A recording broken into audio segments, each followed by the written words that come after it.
Hey everybody, it's Stephen Colbert. Thank you so much for supporting the aquarium and specifically for supporting the Sea Turtle Care Center. I know there's so many things we could be supporting right now, and thank you for taking some of your money in support of this amazing institution and the work they do with the sea turtles. I love my home state of South Carolina, and not just the low country that I grew up in.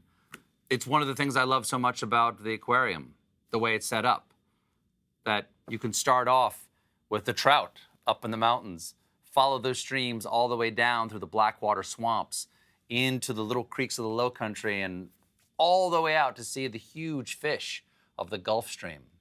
But of course, one of the most beautiful things that live in the waters of South Carolina are the sea turtles. And I think all sea turtles are beautiful, even the sort of barnacle-crusted loggerheads you'll sometimes see coming up the Ashley or the Wando. And one of the most beautiful things about the sea turtles is their life cycle. I love, like us, they come back to the beach every year. Now, we don't have our children there. That sounds sandy and unsanitary. But I will say this, pretty much everybody who was born down there at some point in their life thinks, maybe I should go back there to have my kids. So I think on a certain level, we're all a little like the sea turtles. And it's in our own best interest to save them. So thank you for your support for the Sea Turtle Care Center and the important work that they do. While I breathe, I hope.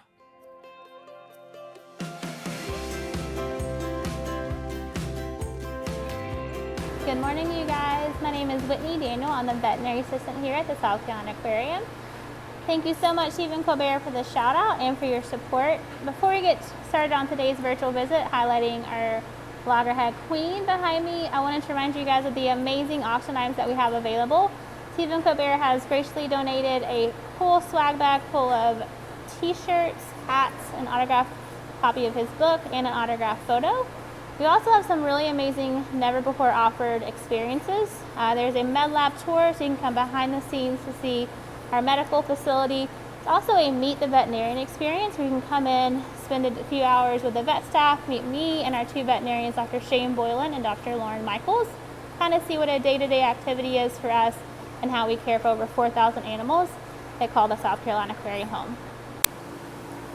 All right, you guys, let's jump right in and talk about cataracts in sea turtles and then Miss Queen's story. So we did not see our first cataract patient with the care center until 2015. That was a loggerhead named Briar. She was also a DTS and stranded with her cataracts. And then a few months after that, we got a significant amount of cataract cases in, as well as the following years. After that first cataract case, we decided to reach out to Dr. Ann Cook, who is a veterinary ophthalmologist and owns Animal Eye Care of the Low Country. She did not hesitate. She came right over, examined all of our patients, and did confirm that they were indeed cataracts, and most of them were bilateral. So after doing a little research, she decided that proceeding with cataract surgery or phacoemulsification was the best route of action. So once the animals were stable enough, we went ahead and proceeded with that first surgery. Since Briar, we have admitted a total of 19 patients with cataracts. Of those 19, only 9 have required cataract surgery. So as you guys probably know, Queen stranded earlier this summer back in June. She was a debilitated turtle, which means she was extremely skinny or emaciated, had really poor blood work, low blood protein, very anemic. And on admit, we of course check blood levels and administer medications. We also do a very thorough physical exam, which includes an eye exam, where we use different tools like an ophthalmoscope or a slit lamp to check their eyes for any abrasions or wounds. Well, one look at Queen's eyes, we could definitely tell that she had cataracts and that they were present in both eyes. So we went ahead and reached out to Dr. Cook and let her know that we had another case of cataracts. So once Queen had stabilized and her blood work had improved and she put on enough body weight to be able to successfully undergo anesthesia and surgery, we proceeded with the surgery. So earlier last week, we went in and headed that way. We gave her some medications to make her a little sleepy and calm, and we loaded her up in our red van and headed out for Dr. Cook's clinic in Mount Pleasant. So from there, once she was in her clinic, which she's a big girl, it took about 5 of us to get her in, we went ahead and intubated her and put her under further anesthesia, a gas called isoflurane. And when she was nice and sedated, we positioned her to start the surgery. This can be really tricky with sea turtles, obviously because you can't really put them on their side the way that their shells are made. And she's a big girl, so that took a little bit of time, but once she was in position, we then had to start cleaning and prepping those eyes, which is actually very difficult. They have a large salt gland that secretes extra salt, and it forms this very large, thick mucus layer, which is great to protect their eyes, but not great when you're trying to do surgery on those eyes. So Dr. Cook's amazing tech, Heidi, has become a pro at getting all that mucus and salt out of the eye. So she will prep the eye. We then will numb the eye with topical drops and injectable. And then Dr. Cook does her magic. She will go in and make a small incision on the eye, and she will prep the eye for surgery. And then she uses her machine and will actually suck out the cataract of the lens. We do get lots of questions asking if we do put in another lens, and the answer is no. To our knowledge, there are no artificial lenses for sea turtles, so no lens are put back in. We also do not suture their eyes because it irritates them.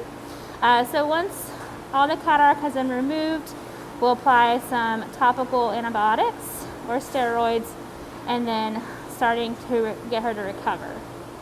Now, because they don't have lenses, it is believed that they will see kind of upside down. We're not really sure how long it takes their brain to adjust to seeing upside down, but they really start eating right away. Again, it's a little clumsy, but they figure it out, and their brain does adjust to fix that. A lot of people do also want to know kind of what their eyesight will be without lenses. And we do think once everything's healed that they're probably a little farsighted. Once Queen was back on site at the South Carolina Aquarium, we dry docked her for about 36 hours. And this is good just to allow the eye time to heal without being in water, and also gives us the opportunity to give drops around the clock. So we would give drops every hour on the hour, really getting that eye time to heal and good contact time for the medication. So after that 36-hour mark, Queen was put back in her tank. We are very lucky here at the South Carolina Aquarium. We have amazing life support on all of our tanks. So we have ozone, which keeps that water very, very clean, which is really important to make sure that eye heals really well. We still pull her anywhere from 2 to 3 times a day for the first 2 weeks to make sure that her eye is getting treated properly and that the healing is going well. We'll do that check about 2 weeks out, and if everything looks good, we can stop treatment or lower the amount of time that we do treatment. So after that 36-hour period, Queen was ate right away. She did have a little bit of trouble that first day, which makes sense because she had just undergone surgery, so we did tongue feed her. But on day 2 in the water, Queen was already catching her fish mid-water column and off the bottom, which is really good.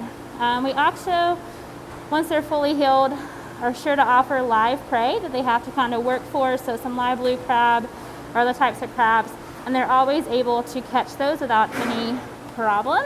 As you guys can see, Queen is feeling much better. She's hanging out at her window today. Even though Queen's cataracts are now gone and she's on the road to healing, we will keep her here for a few more months just because her body condition isn't quite where it should be. Remember, she came in really debilitated, so she's got quite a bit of weight to put on before she's ready to be released back into the ocean. So you guys can keep up on Miss Queen through her blog post, or stay tuned to some further virtual visits if we decide to, honor her again. But she's doing really, really well.